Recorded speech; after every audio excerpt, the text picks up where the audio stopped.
Hi, this is Brad Linder with Liliputing, and this is a Dell Venue 11 Pro, which is a tablet with a 10.8-inch Full HD 1080p display.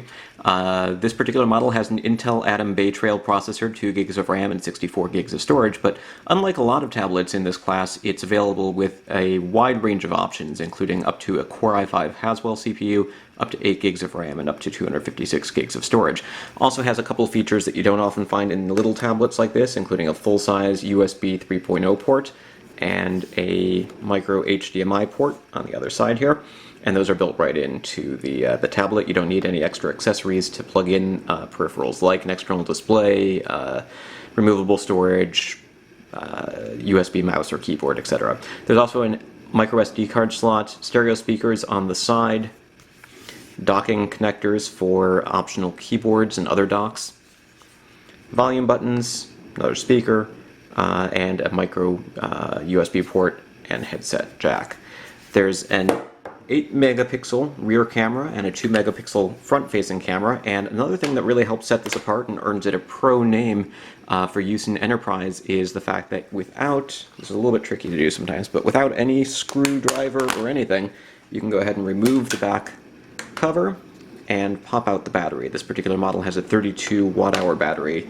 I believe select models are available with up to, snap this back in, up to 37 watt-hour battery. 32 watt-hour battery version gets around 8, maybe sometimes even more hours of battery life, and with select docking stations like the mobile keyboard dock, you can actually extend your battery life to up to maybe 13 or 14 hours. In terms of tablet usage, it's pretty good. It's got an Intel Atom 3770 quad-core processor. It's one of the fastest Bay Trail systems that I've tested with an Atom processor, and it doesn't. I don't have any problems running full-screen applications like the weather app here. Let's pull up something else, the Kindle app, and you'll see here that we can do side-by-side applications just fine. Netflix works great. Let's go ahead and grab a game real quick here. So despite the Pro in the name, this is definitely a device that you can use for casual things, tablet-friendly apps. Now the biggest problem, of course, is that the Windows Store doesn't really have quite as many tablet-friendly apps as some other platforms.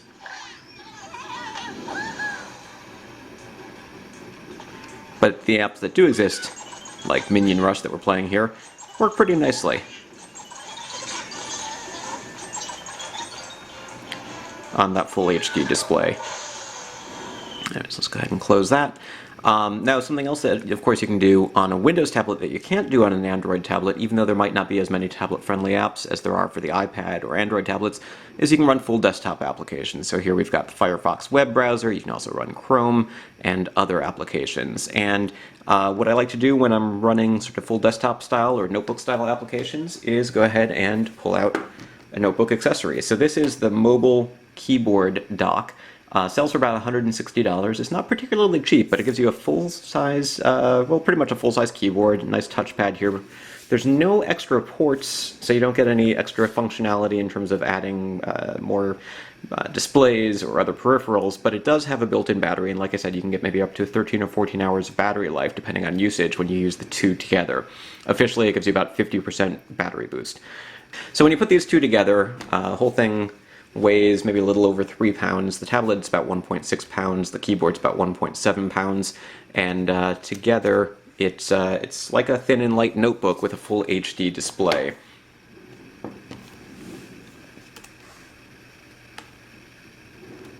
In terms of overall performance, it's, as I mentioned, faster than most Intel Atom-based systems, and faster than other Bay Trail tablets I've tested in terms of transcoding video, audio, creating zip archive files, and so forth. You can find some more detailed benchmark breakdowns at Liliputing.com.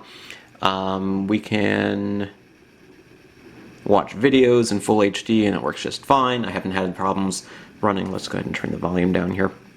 I haven't had problems running multiple apps side by side. It's not necessarily as fast as something with, say, a Haswell CPU, but in terms of benchmarks, it's surprisingly close. You know, it's not that much slower when it comes to doing CPU-intensive tasks like using Handbrake to encode videos. My internet connection is being a little bit on the sluggish side here, so I'm having a hard time getting video to play. Let's go ahead and let that run in the background. I'll show you, scrolling works okay. I guess we don't have pinch to zoom in Firefox here. Hey there everybody, Phil here for AndroidCentral.com. Thank you for coming to our YouTube channel. Be sure to subscribe to the link. An ad for a competing site. I kid, I'm a fan of Android Central. There we go. So we've got full HD video. Actually, this is 720p video, but full screen video. And a sluggish internet connection. Like I said, you can run multiple browser tabs, no problems. Now, one thing that is a little bit of a problem, I find, is the screen resolution is sort of a mixed blessing in desktop mode. So whereas a full HD screen works great for Windows Store apps like Minion Rush that we looked at before, or the weather app, when you're running certain apps like GIMP, open source image editing software, which is loading now, you'll see that let's go ahead and open a picture that we can edit. It looks good there. We can go ahead and zoom in to 200%. So it's fuller screen. We can use menus. We can highlight. We can crop and so forth. And it looks pretty good until you sort of, and it's a little hard to get this across in the video, but look at the size of my thumb and look at the size of these menu items.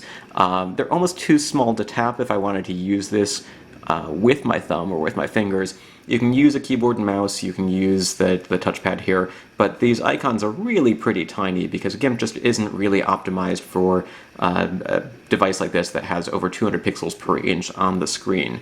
So likewise, if you're running, say a web browser in full screen mode here, and we're looking at different apps, it looks pretty good, but what we're doing here is we're sort of looking at what we would see on a device with a lower resolution, maybe a 1366 by 768 pixel display.